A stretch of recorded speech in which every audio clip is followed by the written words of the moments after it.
नमस्कार पेंशनर्स मित्रों। काफ़ी लंबे समय के बाद आपके सामने उपस्थित हुआ हूँ।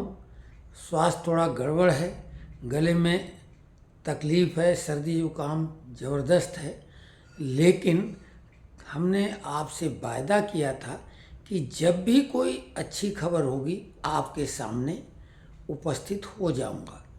तो बेहद महत्वपूर्ण खबर, संभवतः कर्मचारियों और पेंशनरों के सामने ऐसा अवसर कभी नहीं आया होगा, वो अवसर आ चुका है।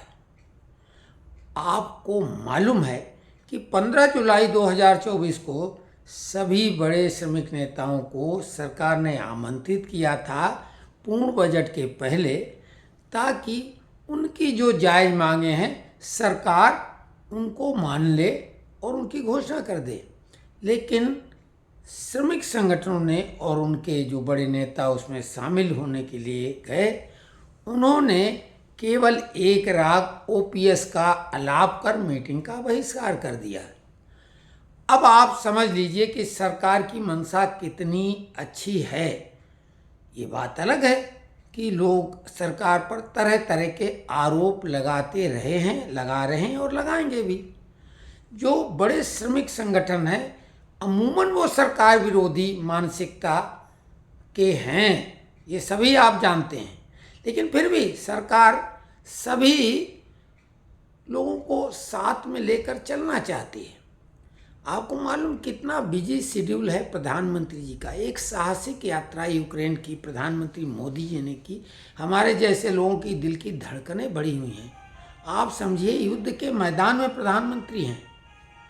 तो ऐसे में आज वो यूक्रेन में है। कल मीटिंग में उन्होंने श्रमिक नेताओं को आमंत्रित कर दिया है। नेशनल काउंसिल की बैठक जो होने जा रही है उसमें प्रधानमंत्री खुद शामिल होंगे। ऐसा आज तक नहीं हुआ नेशनल काउंसिल की मीटिंग को चेयर प्रधानमंत्री करें। और ऐसे में जितने भी मुद्दे हो सकते हैं फटाफट या यूं कहें खटाखट उनका समाधान हो जाएगा, बशर्ते उनको लॉजिक एंड तक वो ले जा पाए नेता। ऐसा अवसर काश हमारे जैसे लोगों को मिला होता, या हम में से बहुत ऐसे लोग होंगे। लेकिन अब ये क्या करते हैं, ये एक स्वर्णिम अवसर कल का है। अगर कल भी इन्होंने कुछ हरकत की बहिष्कार करने की, जिसकी उम्मीद ना के बराबर है, क्योंकि प्रधानमंत्री जब किसी बैठक में होंगे वो भी श्रमिकों के साथ, तो उनके लिए भी अब इससे बड़ा अवसर कभी हो ही नहीं सकता। लेकिन क्योंकि विदेशी इशारों पर ये सब होता है, तो हो सकता है कि वो कोई नया उसमें पेच फंसा दें। लेकिन जितनी भी मुख्य मांगे हैं, चाहे 8वां पे कमीशन हो, चाहे कम्यूटेशन का जो पीरियड है कोर्ट में हालांकि मामला है, नेशनल काउंसिल का मामला है, पेंशन वृद्धि का मामला है 1% या 5% हर वर्ष के बाद या 5 वर्ष के बाद, उसी प्रकार से फिक्स मेडिकल अलाउंस, डीए मर्ज वगैरह वगैरह, जितनी भी मांगे हैं वो फटाफट समाधान हो जाएंगी। क्योंकि प्रधानमंत्री को कन्विंस अगर कर लिया तो फिर मांगे पूरी हो ही जाएंगी। 18 महीने का डीए एरियर जो इतने लंबे समय से बकाया है, उसको आप बिल्कुल प्रधानमंत्री जी हाँ कर ही देंगे अगर आपने थोड़ी सी ढंग से बात रख पाई। तो अब एनपीएस का सिर्फ एक मामला है जिसमें बहुत लंबा समय गुजर गया। 2004 से 2024 में 20 साल हो गए। 20 साल तक श्रमिक संगठन क्या करते रहे और अब जिद पे अड़ जाते हैं, जबकि सरकार एनपीएस के मामले को लेकर भी उसमें इतने सुधार करने को तैयार है कि मेन मतलब तो आम खाने से होना चाहिए, पेड़ गिरने से नहीं। लेकिन वो अड़े हुए हैं कि हमें ओपीएस ही चाहिए। ओल्ड चीज़ की डिमांड पहली बार हो रही, जैसे 6G का मामला आ रहा है सामने, 5G 4G तो हम लोग यूज कर ही रहे हैं, अब कोई 2G की बात करने लगे तो वैसी ही बात है। लेकिन खैर अब वो श्रमिक संगठन जाने, और हम लोग क्या कर सकते हैं। हम लोगों का तो प्रतिनिधित्व कोई पेंशनर संगठन का भी नहीं, और जो हैं वो पेंशनर संगठन भी वहाँ तक उनकी न तो बात है, और वो लेटर वगैरह लिखते रहते हैं।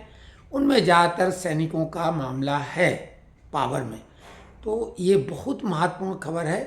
कल निश्चित तौर से अगर मीटिंग का बहिष्कार नहीं किया और तरीके सलीके से बात को रखा तो अनेकों मांगें पूरी हो जाएंगी एक साथ एक मंच पर।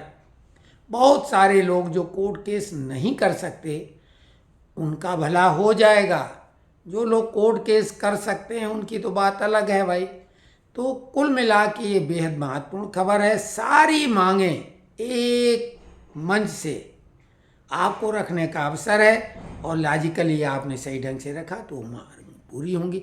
हम कल से कोशिश करेंगे कि नियमित आके आप लोगों के, चूँकि अब कमेंट्स करेंगे, आपको एक चीज़ और बता दें, हमारा चैनल मोनेटाइज है लेकिन हमने लोगों को बोला कि हम इससे पैसे नहीं कमाते। कई लोग बोले आपके में विज्ञापन तो आते हैं, हमने अभी वो ऑफ कर दिया है सिस्टम, ताकि आप लोगों को ये न लगे कि हम ऐसे ही बोलते हैं। और बीच में हमारा स्वास्थ्य गड़बड़ रहा और हम जौलपुर गए हुए थे, वहीं हमको सर्दी जुकाम ये सब हुआ पानी बदलने की वजह से, अभी भी हमको हरारत है। लेकिन ये खबर इतनी अच्छी है और क्या कहें, इससे अच्छी खबर ऐसा कभी हुआ ही नहीं, नेशनल काउंसिल में कोई प्राइम मिनिस्टर शामिल हुआ हो, तो अब इसके आगे और क्या कहें। बाकी आप कमेंट्स लिखेंगे, अगर स्वास्थ्य थोड़ा ठीक हुआ तो कल से हम आपके कमेंट्स बेस्ड वीडियो बनाएंगे और रिजल्ट तो कल शाम को मिलेगा उस बैठक का, नेशनल काउंसिल जो सबसे महत्वपूर्ण बैठक अब होने जा रही है। तो वो वीडियो हमने डाल दिया कि श्री शिव गोपाल मिश्रा जी को पत्र लिखा है, क्योंकि वो नेशनल काउंसिल के सेक्रेटरी हैं स्टाफ साइड के, और बाकी कौन लोग शामिल होंगे वो लिस्ट देंगे, वही लोग शामिल होंगे। श्री कुमार भी शामिल होंगे ही। तो अब क्या कहें, जो बड़े नेता हैं वो सब इसमें शामिल होंगे। लेकिन बातें बड़ी या छोटी नहीं होती, बातों को लॉजिकली एंड तक पहुंचाना ये दायित्व होता है और वो दायित्व का निर्वहन हमारे नेतागण अच्छे से करेंगे, ऐसी हम उम्मीद और अपेक्षा व्यक्त कर सकते हैं। धन्यवाद।